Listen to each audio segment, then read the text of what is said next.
Bruce, thanks so much for joining me today. Hey, Jeff. Always a pleasure to talk to you, and we're going to dive right into the meat of the conversation.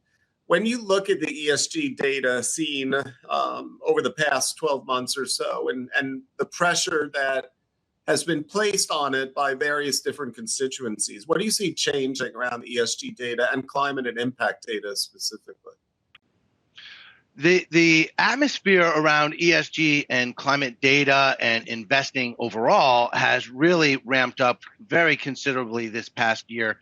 And when you have market movements, regulatory movements, you're obviously going to have other discourse out there in society, whether it be media or documentaries. So we're seeing a lot more attention paid to this information. And with that kind of attention comes increased scrutiny. With increased scrutiny comes a need for increased education, increased knowledge, and increased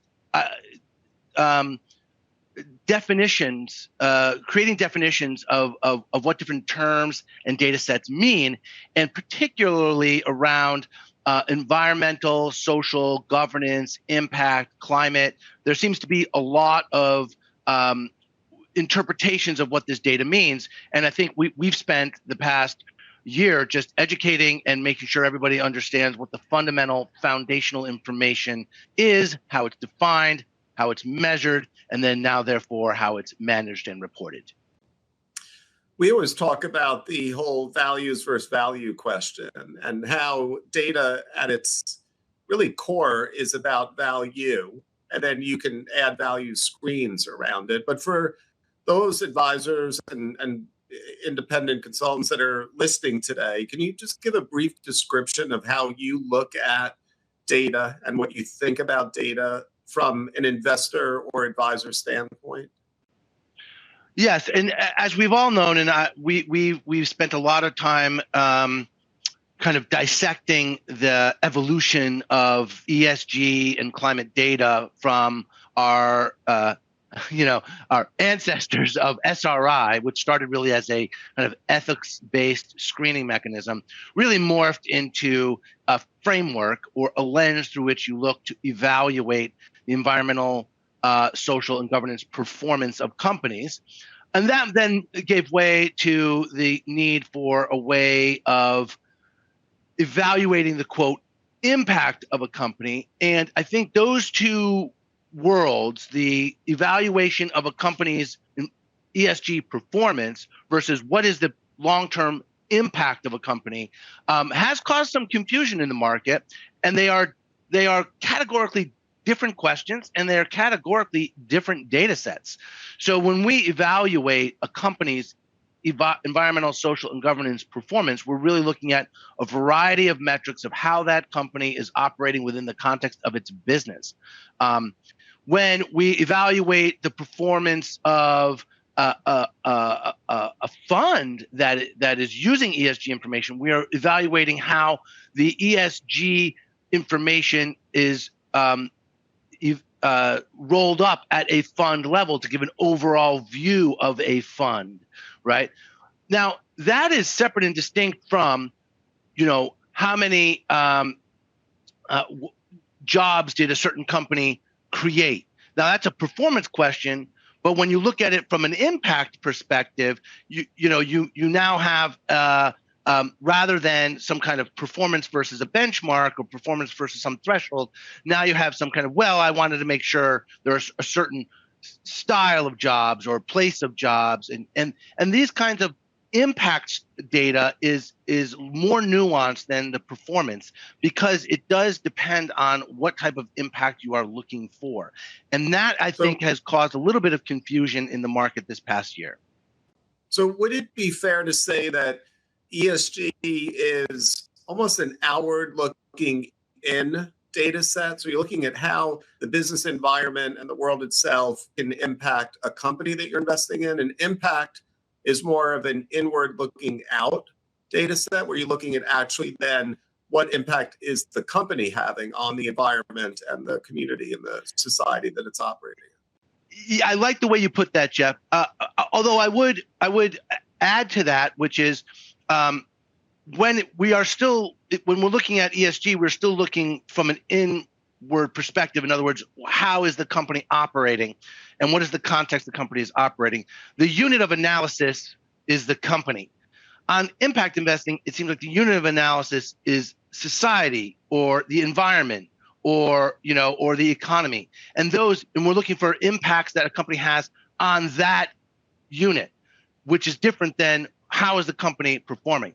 And that is certainly the case when we roll up to a fund and looking at the fund's performance, or even the assets within one of our wealth management clients'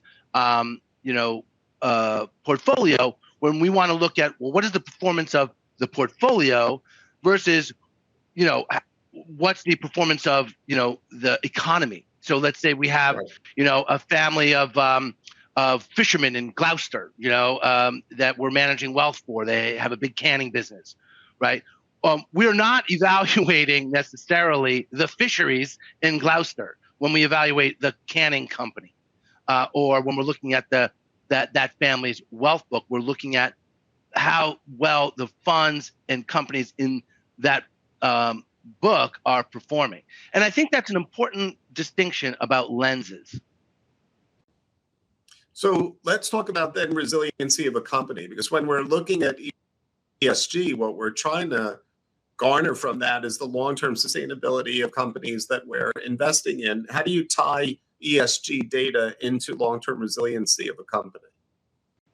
Well, by definition, the evaluation of the E, S, and G is looking at how well a company is operating across all of its facilities, what policies and programs do they have in place, what are the board of governors of that board of directors of that firm, what kind of track record and history do they have in improving performance.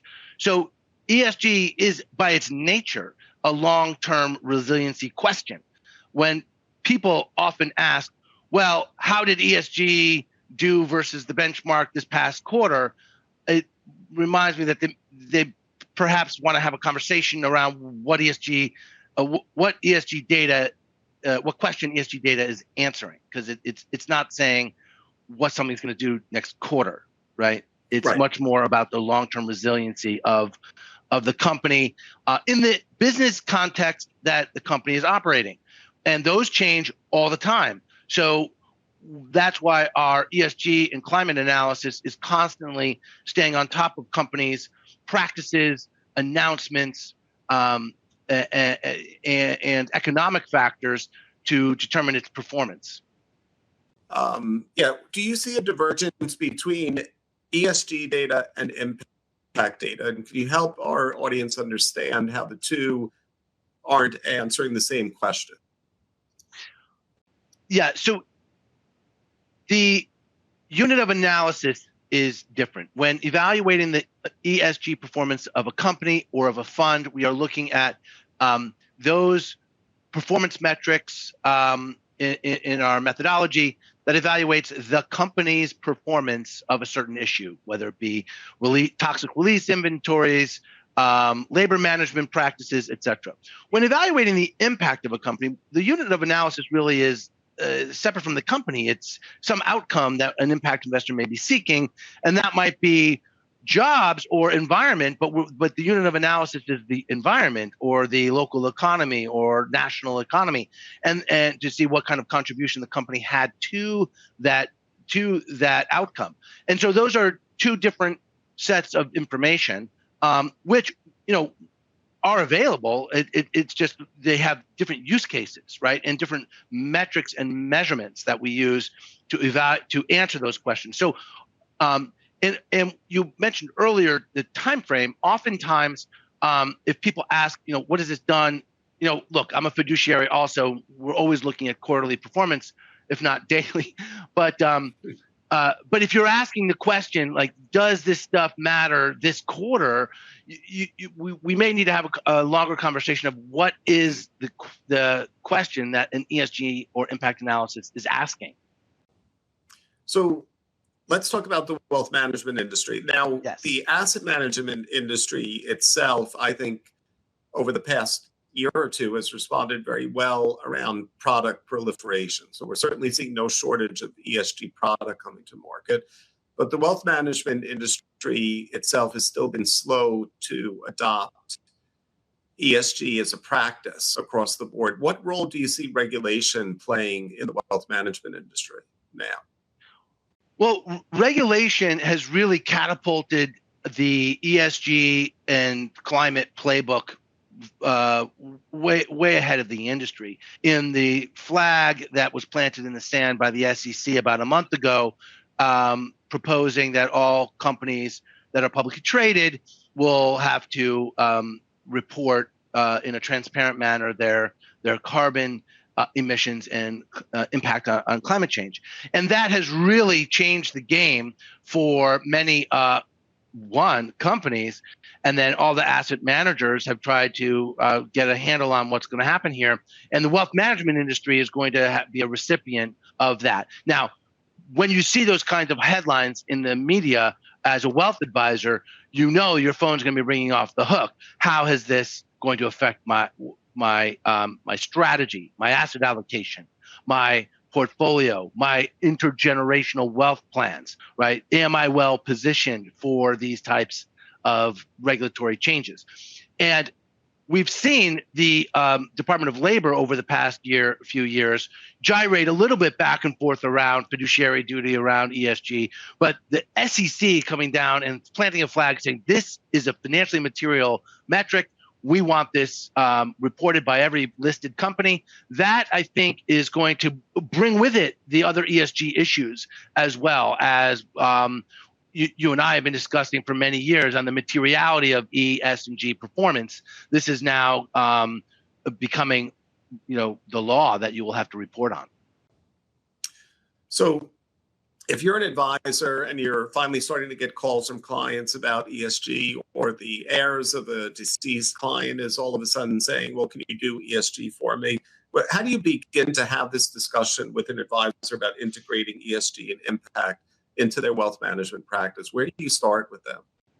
Well, if you wait for them to call you and ask, you're on your back foot. So I would be very much proactive in reaching out to all clients to have this conversation.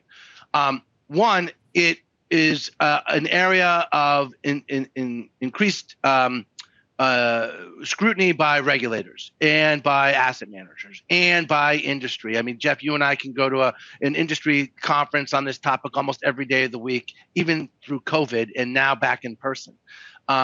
So I think it starts with a conversation. First, do the clients have a sense of what this is? It's in the same bucket as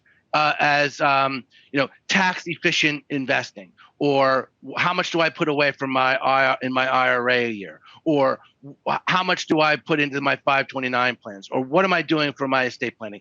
ESG evaluation and alignment is in that same bucket, because it is part of the fiduciary duty of the advisor to have this conversation. And because we now know that ESG is now a price-sensitive piece of information, and that makes it fiduciary, full stop. So have the conversation. Now, if one is not ready for the conversation, then that is where the ESG Practice Playbook and the resources that your firm, Jeff, provides, our firm provides, and many other firms. There's so much information now. The key is to distill what the most important pieces are, and then being able to advise the client on it. Now, once that conversation is had, what do we do, right? Attracting and getting the clients in to the book is one thing. Managing them and maintaining and retaining them through time is the other big challenge I see in wealth management, because clients can move if they're not satisfied with the degree of expertise that the advisor may have on ESG. Once having had the conversation, one needs to start implementing a strategy. And as you pointed out, Jeff, there are plenty now of products across asset classes that can serve to ameliorate the ESG performance of a client's wealth book.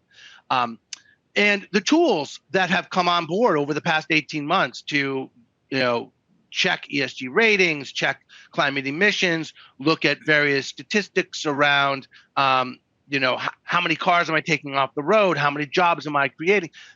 This is all really very well available now in widget form on platforms that is now ubiquitous. So, one, be knowledgeable, get educated. 2, be proactive about the conversation with your clients. 3, understand the dynamics of the funds and the marketplace that is occurring today and their reactions to policy changes and directives from investment managers. But then 4, how do I report this? And there are many different things you can select from, but pick a few that you're comfortable talking about with your clients and use those to start reporting, because that's going to be the most important component of client retention, is making sure that the client is well aware of where they stand. And even the most, reticent client on these issues will understand metrics like number of cars taken off the road or number of jobs created. And they certainly understand the role of that in their portfolio, as do they in the economy. I just want to stop here for 1 second, because I think if you're listening to us talking and you're someone that is got a hesitancy around ESG in general, I think when you hear it talked in generality, you can think it's a very environmental and socially focused movement almost. I mean, that's the opposition, I think, to ESG in general, is that it's a social movement.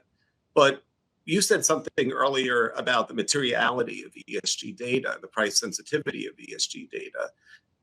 When we're looking at ESG data, maybe you can help clarify this for those listening, we're looking at company to company analysis. We're comparing, I think a great example is we're comparing one fossil fuel company to another fossil fuel company. We're not eliminating fossil fuel companies in an ESG analysis, but maybe you can help give just a little bit of specifics of the data that you might be looking at between those two fossil fuel companies that makes one a longer term better investment, without naming names or anything, just in general, the data sets you might be looking at. So one of the most important environmental considerations, second to climate, from the oil and gas industry, is what do they do with their wastewater? And wastewater and mining tailings. So it's not only the water, but the sludge that comes out of any mining, whether it's oil and gas or other mining, or oil sand mining. What happens to that material? What kind of investment capital expenditures are the firms making to manage that waste? And not only to the letter of the law, but also to be cognizant and sensitive to the community in which they work. So many firms in this sector are operating in places where there are First Nations or Indigenous people's issues that need to be taken into consideration when managing the waste. And those are you see a lot of divergence in that issue across the oil and gas and industry. Other industries, such as the food and agricultural industry. Sorry. Maybe I could ask you, because I was going to actually talk about water, because I mean, the one thing that you can't really ignore right now is the issues around water shortages and droughts in the West and what's going on at the Colorado River. They're literally talking between food production and electricity right now, choices that have to be made. And maybe you could bring us home onto how that impacts resiliency of companies, and that is ESG data. Yeah, absolutely. And the evaluation of a firm's supply chain. So a food and agricultural company ultimately relies on the supply chain of various ingredients. And we saw a lot of disruption in the food and agriculture industry during COVID because plants were shut down due to COVID. And that's just we kind of put COVID off to the side as like separate and distinct from ESG, but it really isn't.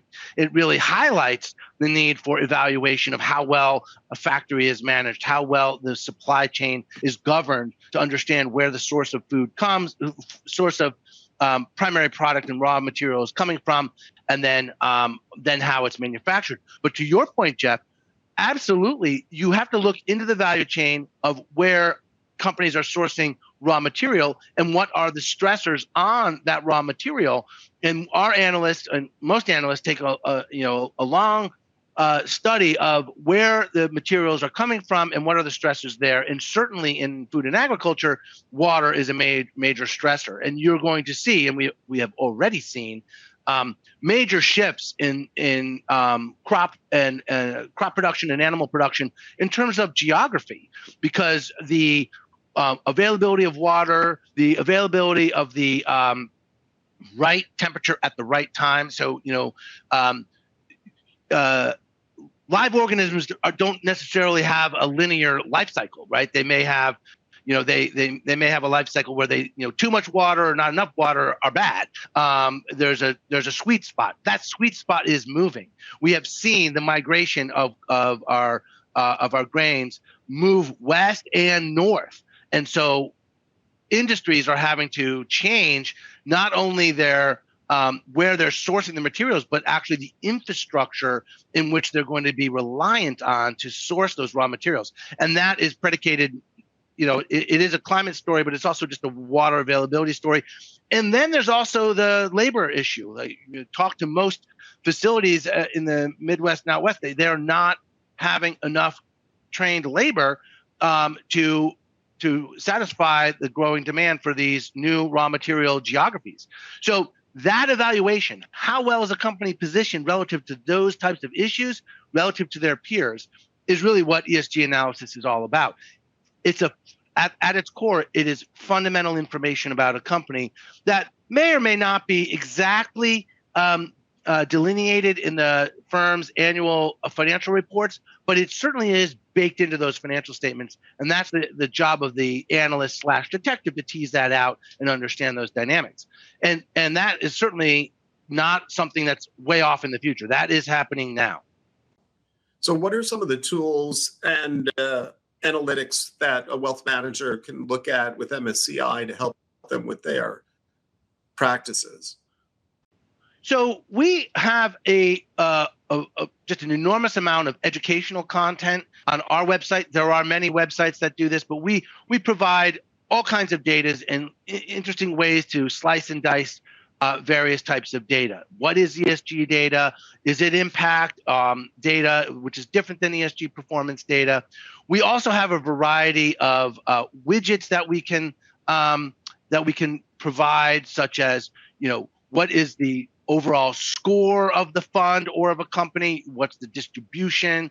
How well is the performance of the portfolio doing relative to controversies, carbon risk, etc. So we have a variety of different widgets that we can use to show individual ETFs and funds, as well as individual companies on our website. So let's look into the future a little bit, and we will have a third section of this program being offered in November around climate. But I think what you and I have noticed over the last couple of years is that the ESG conferences, conversations, focus has moved more and more and more into a climate conversation. And how do you look at ESG and climate together? And do you see that as the biggest trend right now in the ESG movement, or do you see other trends that are also taking place that we should be watching out for? Well, the ESG story has been evolving for a long time and has always been confounded with this values versus value type of question, where the climate story, as promulgated by policy movements, has really planted a flag in the sand, is now pulling the ESG story forward. So I think that will continue to become more and more financially relevant in markets, and more adjudicated by large pools of capital. So one place we need to look is at the degree of asset assets under management and the number of signatories to organizations such as the UNPRI, but other alliances too now. The Net Zero Alliances for Asset Manager, and the Net Zero Alliances for Net Zero Asset Owner Alliances, and Net Zero Asset Consultant Alliances. All these alliances are lining up to really make climate the kind of ESG issue of the day. But it doesn't stop at climate, because once you start looking into climate, yes, you have to reduce emissions. Yes, we need to get on a trajectory to avoid cataclysmic climatic disruption. But there are social and other environmental issues out there that come along, such as the other issues we were talking about: availability of water to produce food, the management of waste from our energy sector, the issues around labor, both in energy and in food and agriculture, as well as in healthcare. We've seen that in COVID. That's going to continue to plague us when we don't have the right staff in place to help manage a crisis. And there are acute crises like we had with COVID, but there are more slower moving crises such as the climate crisis. But we still need to be staffed for both. So I think you're going to see this become, we've been saying this for, it's like the 20-year overnight success.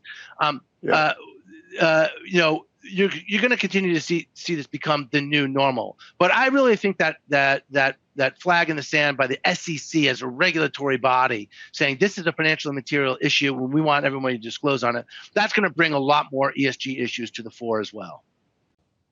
And last but not least, what are you seeing over the last year or two on just advisor adoption? Are you seeing a lot more advisors calling in with questions? Are you seeing an increase in at least desire for education? I know money movement is still a little bit slow within the wealth management side of the industry. We're seeing, of course, endowments, foundations, institutions move, in advance of wealth managers specifically. But are you seeing at least the desire for knowledge growing and advancing in the wealth management industry? Absolutely. We've seen almost every major platform out there launch research institutes, white papers, trainings of their advisors. We conduct these weekly, if not almost daily, across the entire industry. And it's all driven a lot by the consumers. I'm showing you some data here where consumers said, look, they really do want to know what the score, sustainability performance of the funds were and of their performance. So these questions are coming fast and furious to the advisors, and the advisors have been reaching out to firms like ours as well as others to get smarter on it, get trained on it, get more data sets and more research papers that they can use to help educate their clients. So we have seen a dramatic uptick in the wealth management industry to be more educated, have more data, and have more research available to share with their clients. And and finally, at the end of the day, media as mirror, if you will, is also a good forward-looking indicator, which we've seen more and more attention to these issues over the past year in the media than we've had in the previous 10 years. Some good, some bad. It is what it is. But that should indicate to you that there's a greater demand for this type of knowledge and information. And I just want to stress to advisors that in your role at MSCI today, you will meet and speak with advisors directly about how they can bring ESG into their practices.